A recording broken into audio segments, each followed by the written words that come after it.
America is the true old world. Ooh, we finna get deep and deeper and deeper. Today we're gonna be diving into a book called America is the True Old World. We're gonna be running through this and going into some sources and some material that I really think is amazing here and allowing us to put a lot of these things together. So one of the first things that I want to mention is that all of the major foods necessary to sustain life come from the Americas. So the Americas, North, South, and Central America are the true old world because of all the major foods needed to sustain life came from the Americas and were later taken to Africa and Asia. Foods like squash, tomatoes, corns, potatoes, beans, wheat, yams, wild rice, which of course was modified to create modern white rice, peanuts. 90% of all your fruits and vegetables come from the Americas. You can see this here on Wikipedia. These are a list of native foods to the Americas itself. Now, also is the oldest pyramids and the most pyramids are actually in America, if you didn't notice, right? The oldest and biggest pyramid are even in the Americas. The Cholula pyramid is the biggest pyramid in the world.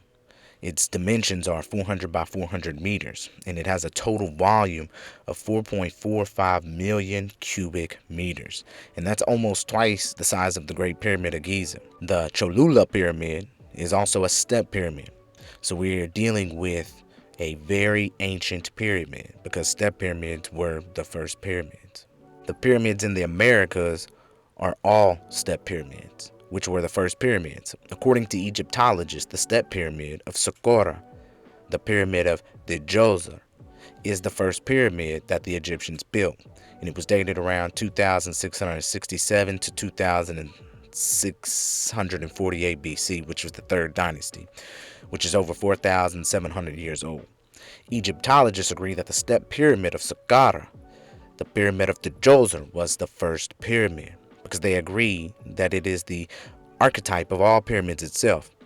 You have more pyramids in North America, though, than all of Egypt combined. Now, if we include the pyramids of Central and South America, it's not even a contest anymore as far as who has the most pyramids between the East or the West itself, because the West, the Americas, clearly has more pyramids. This is an image of a pyramid complex in Teotihuacan, which is now near Mexico City in Central America. This is an image of Machu Picchu, Peru, which is in South America. Look at all those pyramids, man. It's just crazy, huh? This is an image of the largest adobe pyramid complex in the world, which is located at Cahuachi, Peru. Again, look at all the pyramids, man. Beautiful. You can see just how old this is. You can tell. If you didn't notice, the Americas actually has the oldest mummies as well. So the Spirit Cave mummy from Spirit Cave, Fallen, Nevada, which is 9,400 years old. Spirit Cave mummy is the oldest mummy in the world, and it is in the Americas. Additionally, we also have the chinchoro mummies in South America, in North Chile. These mummies are over 7,000 years old. And as we can see here, the chinchoro mummies from Wikipedia are mummified remains of individuals from the South American chinchoro culture found in what is now northern Chile. The earliest mummy has been found in Egypt dated around 3000 BC, but in chinchoro they got it at 5050 BCE. The oldest naturally mummified corpse recovered from the Atacama Desert is dated around 700 or 7020 BCE. So clearly the oldest mummies in the world do not come from Egypt. They actually come from South America. All right, so we gotta dodge the hijack in relation to what they try to tell you and what is factual and true. So this anthropological evidence demonstrates that the Americas is the true old world. Scholars should be looking in the America for oldest civilizations because the oldest mummies are in the Americas. Their scientific approach on where to look should be completely opposite, based upon all of the evidence of the Americas being the old world itself. Common sense tells me to look in the Americas for the oldest civilizations because the oldest mummies have been found in the Americas. So the Mayan Indians actually civilized the Egyptians. Now, there's an article right here from the Kansas City Journal It's called Prehistoric Man. And they wrote it back in October the 12th in 1866. And it was wrote by Edwin Walters. So this article proves that the oldest civilization was in Yucatan and in Central America, and that Egypt was the first people by immigrants from the Yucatan. This article gives 6 facts to support it, and the article states in the most pertinent part that, quote, after correlating all data that has been made public to the present time, the conclusion is unavoidable that the oldest civilizations was in the Yucatan and Central America. Future discoveries may change this conclusion. It seems that Egypt was first peopled by immigrants from Yucatan. Space will allow only a few facts that clearly indicate the truth of this assertion. The first pyramids of Yucatan are, some of them, much larger than any found in Egypt. That of Cheops not accepted.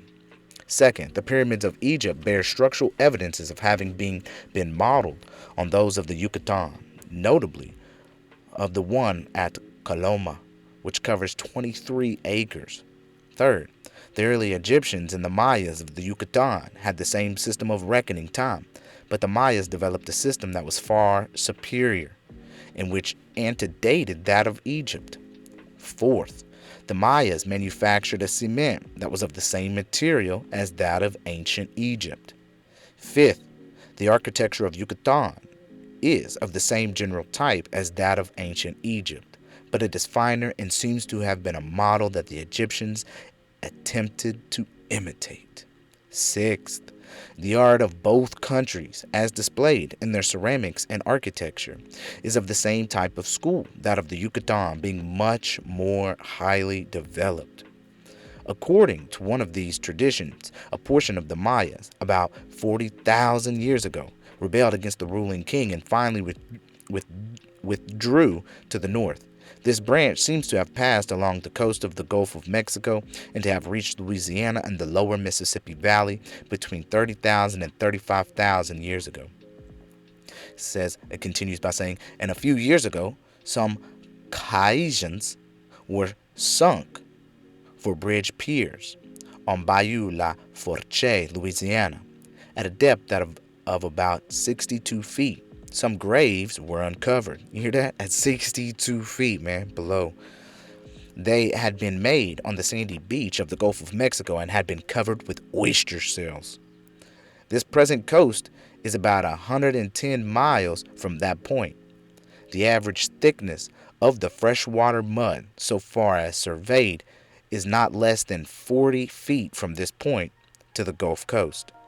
Taking the average amount of solid matter mud that has annually passed down the Mississippi River to form these delta and Gulf plain, and we have a measuring unit. The United States government observations made daily since 1872, if I remember correctly, gives the annual amount at 57,872,000 cubic yards per year. By this unit, these graves are at least 29,000 years old. From the lower Mississippi, these people spread over much of the central portions of the North American continent, especially throughout the valleys of the Ohio and Mississippi and the Lake region. They seem to have been the original mound builders, end quote. Now, what you seeing in this picture here? Seeing you in a Marucan, Look at that.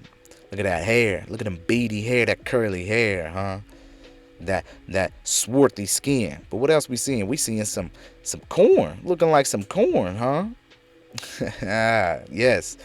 It depicts maize, corn from Punt, which is only indigenous to the Americas.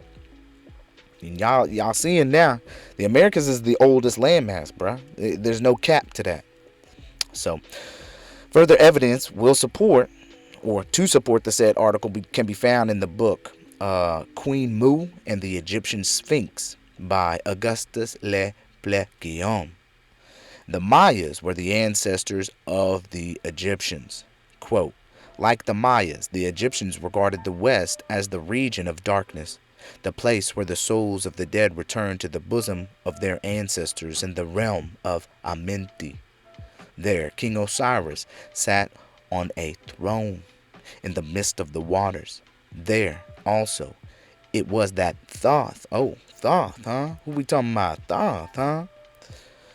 Performed his office of scribe, was then the worship of Cephalus, his totem, brought to Egypt from the lands of the west. Pythagoras borrowed his knowledge of numbers and their meanings from the Egyptians.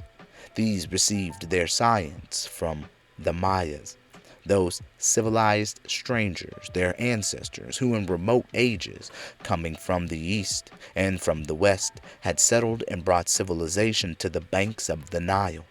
Such being the case, it is but natural that we should find the same doctrine regarding the cosmogony and the meaning of numbers in Mayak, their mother country, in the lands of the west. The Maya sages, doubtless, had reached similar conclusions, since they called their country Mayak, that is, the land that first emerged from the bosom of the deep, the country of the shoot. And the Egyptians, according to Herodotus, boasted that their ancestors in the land of the west were oldest men on earth. Here again we can see some more depictions of some maize, some corn, right? This is an engraving of the temple of Hatshepsut, a 18th century dynasty Egyptian pharaoh, which depicts pineapples from Punt, which is only indigenous to the Americas. So, evidence to support the above statement coming from Queen Mu book, Mayak, that is the land that first emerged from the bosom of the deep, can be found in Jean-Louis Agassiz's book, Geological Sketches, and this was in 1866. So, according to Jean-Louis Rodolphe Agassiz, a renowned biologist and geologist from Harvard,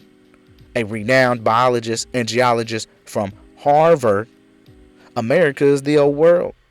And he states, quote, "Firstborn among the continents, America has been falsely denominated the New World. Hers was the first dry land lifted out of the waters. Hers was the first shore washed by the ocean that enveloped all the earth besides. And while Europe was represented only by islands rising here and there above the sea, America, being Atlantis, already stretched in an unbroken line of land from Nova Scotia to the far west." End quote. So evidence to support the fact that the Mayans are the ancestors of the Egyptians can be found in the tomb of the Maya temple of the Maya in Egypt, because there is a Maya on the wall that is dressed in Kemetan or Egyptian garb. And I know y'all know about Brian Forrester and Stephen Mehler.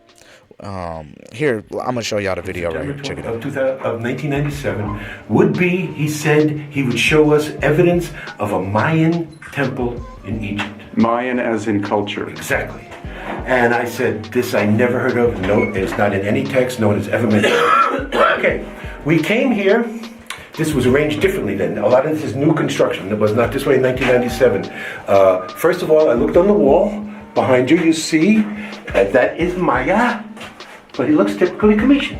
Right. And I'm looking around, typically Commissioned. All it looks. So Hakim would use the expression, well, you know, Stephen, when in Rome, do as the Romans do. He's living in Kemet. He's going to pass in Kemet, so he's portraying himself as a Commission. So I said, well, Papa, this is great, but I can't go with this in front of an academic audience. They'll laugh me off the stage. There's nothing here to identify with the culture we're talking about. But then there was a keeper like this gentleman here, was here, didn't speak any English, but saw that I was perplexed. He said, come here. This then was boarded up with just a wooden door. And there was latches there. He threw away the wooden slabs, opened the door, and he said, look up. And that is the key.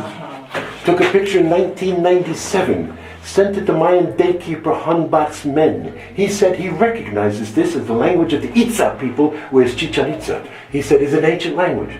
But a lot of people are not sure about Hanbat's men. So we went one step further. In 2010, I got to meet Don Alejandro Sul Ojaj. He is the wisdom keeper, the head of the Quiche Maya of all of Guatemala.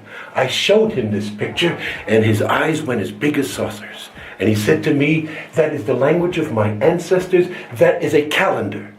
That is telling the date of when Maya was here.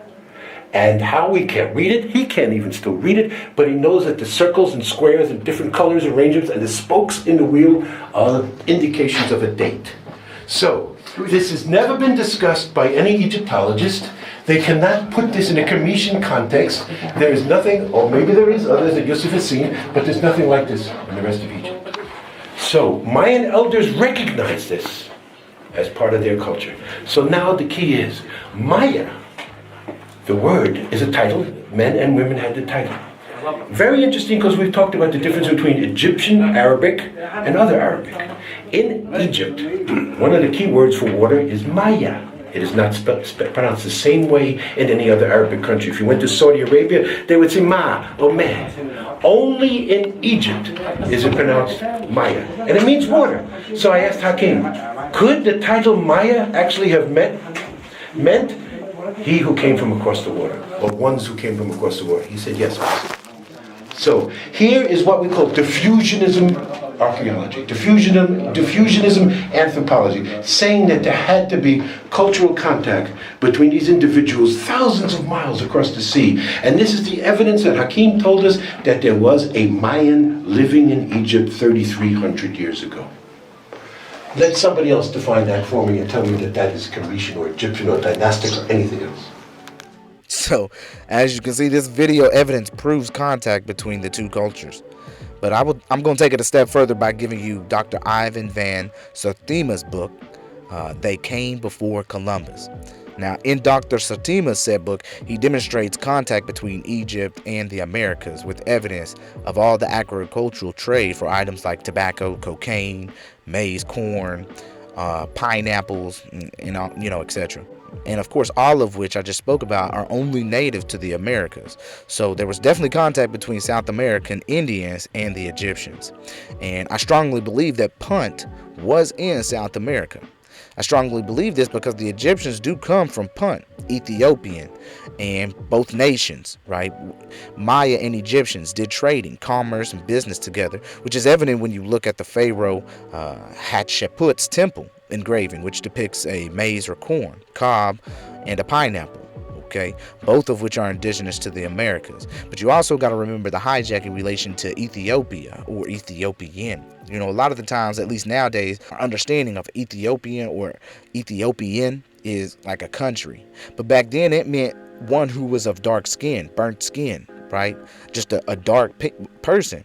And that could have been in any region, in any area. You know, the maize and the pineapple is a strong evidence that Punt was in South America because the Egyptians showed on their temple engraving what they had brought from Punt, which had to be in the Americas, especially South America, because the maize and pineapples are only indigenous to the Americas. Punt is akin to Ethiopia, because Punt, like Ethiopia, is considered to be the birthplace of Egypt, both of which were in the Americas. So because Punt is like Ethiopia, is considered to be the birthplace of Egypt, and both of which were in the Americas, because Atlanta was in the Americas, and it was, of course, mostly South America. Now, Dr. Gunnar Thompson argues that Punt was a Phoenician trading base near the equator on the American mainland. Do you hear me? Dr. Gunnar Thompson agrees or argues that Punt was a Phoenician trading base near the equator on the American mainland. The New World was a major source of copper, which is found mainly in the Andes in Peru, and Isle Royale in Lake Superior. Paul Gales argues that the land of Punt was the Puno region of Peru on the shores of Lake Titicaca, where there are many old gold antimony mines, metals that were brought back from Punt. The reed boats used on Lake Titicaca are almost identical to those used in ancient Egypt. Atlantis discovered. Atlantis was in the Americas. Atlantis was in the Americas because of places, names like Atlantic, Atlantis Ocean, Atlanta, Georgia, Atlan, okay? Atlan, Georgia, Atlan, and the Adzlan State Park in Wisconsin, Sons of Wakanda. Also, Atlanta was in Mexico, according to the book India Once Ruled the Americas by Gene Matlock. Quote, Mexico has a lot of place names that contain Tlan, Tlan, Tlan. But why are the initial A and final T is missing in that popular Mexican place name? Hard evidence suggests that Sanskrit is the father of most world-class languages. If we use Sanskrit to explain the true meaning of Atlantis, we learn that the initial A means not, no longer.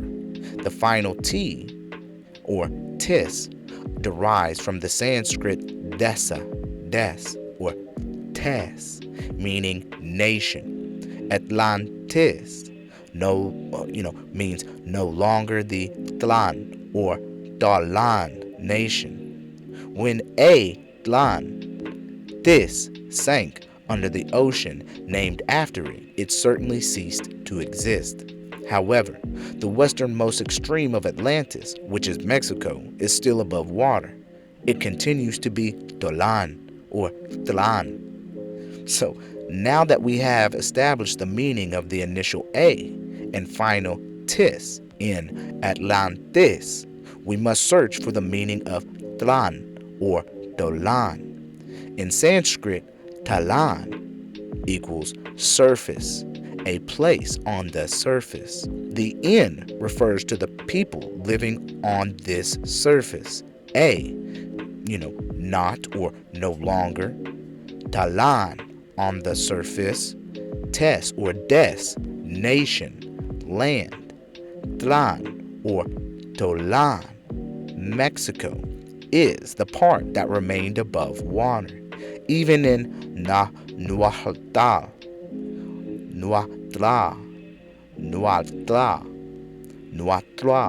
Tlan, Tolan equals surface, a place. In Greek, Tala means to bear, support, hold up. There is still another Sanskrit meaning, God, Shiva. Talan equals the people of God Shiva. Sanskrit Atala equals not to bear, not to hold up, bottomless, underneath, underworld, hell. Atlan can mean any or all of the following: people of hell, people of the underworld. Patala and Atala were both Sanskrit names for America, end quote. We all know about the Atlantis that is in the eye of the Sahara in Africa, but few of us know about the Atlantis that was in the Americas. The Atlantis that was in the Americas is the oldest because of the Maya connection. Atlantis was, of course, the mother civilization of Egypt. So I hope this information settles all debates about who civilized who and who is the oldest. The oldest throne is in the Americas.